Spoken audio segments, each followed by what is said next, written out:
रहीम। आज इमरान खान को बेल मिली है 9 मई के लिए।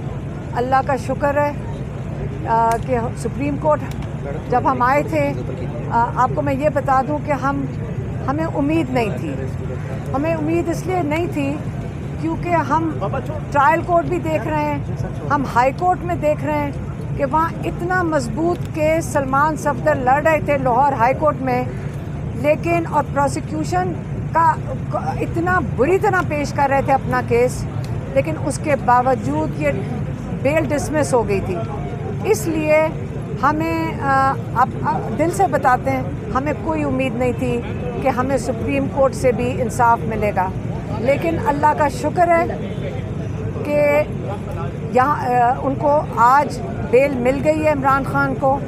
अब एक केस रह गया है। बात सारी ये है कि ये हाई कोर्ट ने क्यों नहीं दिया था इंसाफ। पहले हाई कोर्ट को देना चाहिए था।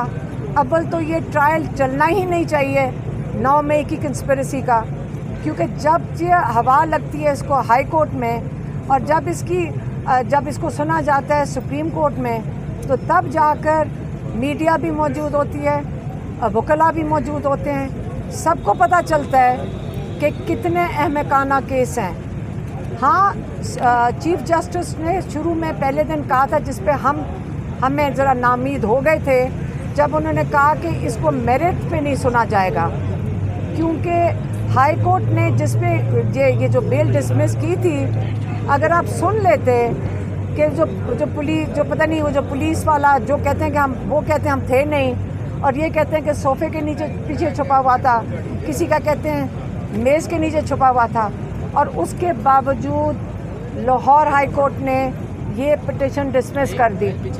इसलिए मैं कहना चाहती हूँ कि अल्लाह का शुक्र है कि आज सुप्रीम कोर्ट ने इसमें बेल दे दी कंस्पिरेसी पे, लेकिन टेक्निकल ग्राउंड्स पे। मेरा ख्याल है कि सुप्रीम कोर्ट को इसके मेरिट्स भी सुनने चाहिए थे, ताकि जिन्होंने ये झूठ बोला है, जिन्होंने ये झूठी गवाहियाँ दी हैं, उनको इबरतनाक सज़ा, कि हमारी डिमांड होनी चाहिए कि उनको इबरतनाक सज़ा मिले, क्योंकि नाहक लोग कैद में इतना अरसा गुजार चुके हैं, 2 सालों से 2.5 सालों से जेलों में बैठे हैं। एक ये बात। दूसरी